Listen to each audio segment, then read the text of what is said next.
Hi, welcome back. We're on lesson 16 of our VQ workbook number 1. Aesthetic. Aesthetic value. The aesthetic value is pertaining to the sense of the beautiful. The beauty value of something is called the aesthetic value. And it is also spelled aesthetic with an E only without the A. I often see that E spelling when it comes to something about beauty treatments, something to do with cosmetics and stuff. They often use that aesthetic with the E. I don't know if there's a specific reason for it. It's just known as an alternate spelling. So we talk about the aesthetic value of something, like when you look at that building in the picture, that building certainly didn't have to look that way. It could have been just a regular skyscraper, kind of a rectangular box, but they made it that way for the aesthetic purposes, right? Aesthetic reasons for doing it that way. And that's the aesthetic value of that building. We can also talk about the sentimental value of things. If you had a ring that was given to you by your grandmother, the ring itself might not be worth very much, but it certainly has a lot of emotional, sentimental value for you. Or we generally talk about the monetary value of something. If the ring is worth, $20, then it doesn't have much monetary value. Bolster. Bolster the argument with facts. To bolster is to support or to prop up. So it could mean to hold up something physically, like, support beams could be called bolsters in a structure. Or it could be to support an idea. You remember the word substantiate? The phrase is substantiate a claim with facts, right? And that's the same thing. Bolster the argument with facts. We're saying pretty much the same thing here. If you make an argument here, of course, is not fighting with someone kind of argument. We're talking about making an argument in an essay, argument in a debate. Some point that you're making is the argument. And when you make a point, then you should substantiate it with facts, or you should bolster it with more evidence, more facts and details. It is also a term used for a long pillow or cushion, kind of what you see in the picture image here. Deride. People derided Noah. To deride someone is to scoff at, to make fun of. That is just basically laughing at someone.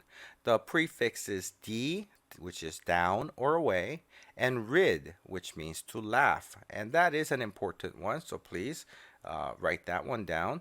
And we see that root in words like ridiculous or risible. Risible means laughable. And so to deride someone would mean you're laughing down that person. And of course, Noah was derided. You know why, right? Just in case you don't know, I'll tell you Noah was told by God to build a large boat, an ark, and he built it at the top of a mountain because he was expecting a huge flood that was going to drown everybody on earth. And so, if people came around and saw Noah building an ark on top of a mountain, that seemed ridiculous, so they derided him. Endorse. Endorse the candidate. Endorse the check. To endorse the candidate means that you're supporting or approving of that person. The secondary phrase there is endorse the check, and that means to sign the back of the check as the recipient of the check. So the roots here involved are in, which is just in, and dorse. Dorse means the back, as in the dorsal fins of a fish are the fins on the back side. That's the dorsal side of an animal. So endorse, when you endorse a candidate, you are backing that person. You are pushing his back and supporting him up. So to endorse a candidate means publicly declare support for someone. As in, the NRA can endorse Trump. In the image here, it says, why I endorse Bernie Sanders. That's an endorsing, supporting publicly.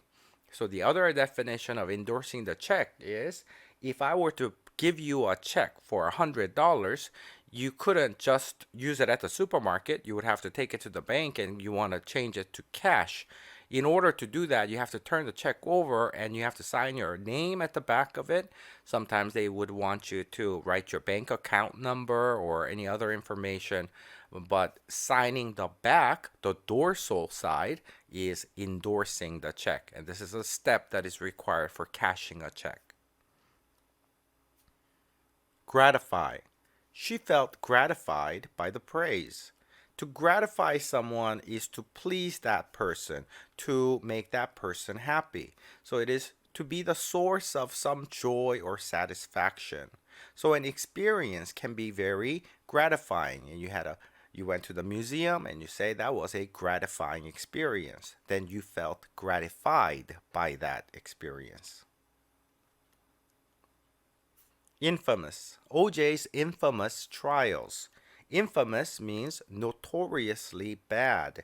And of course, notorious is the synonym for infamous. It means famous in a bad way. And so the word famous is built into infamous in here for negative, not famous. But it's not famous, it's famous in a bad way. So remember that, please. It doesn't mean unfamous. So here we have a picture of O.J. Simpson once again.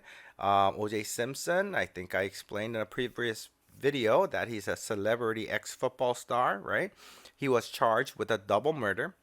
And his trial was broadcasted on TV for a full year, and finally he was acquitted, which means he was found not guilty to everyone's surprise. All right, some points you should know. And why was this so infamous? Well, it was a terrible case of double murder, and it was on TV for a whole year, and it had a lot of this racial issue of Americans' racial discrimination kind of problem all involved in it. So it was like a daytime soap opera. It was a big drama and it had a lot of people's attention to it. And it became an infamous trial. Mock. Mock the teacher. To mock someone is to ridicule that person or to imitate and mock, to make fun of that person, like when you repeat what the other person said, but in a mocking tone, right? Often in derision. Derision is a noun for deride, which we saw earlier. Deride, derision. People derided Noah, right? Making fun. So it is any type of making fun, such as taunting or deriding or mimicking. You might have heard someone say, "Hey, are you mocking me?" That means, are you making fun of me? Predecessor. Clinton's predecessor. The predecessor is the former occupant of a post. A post means a position, an office. Office, not like a room office, but the position, political office, political position. The former occupant means the person who was there before this particular person. That's the former, the before. So pre here means before, and then D would be down or away. And we've seen those before. And seed and cess is also important, and that means to go. So predecessor is the person, the previous person, actually, who goes away when you come in.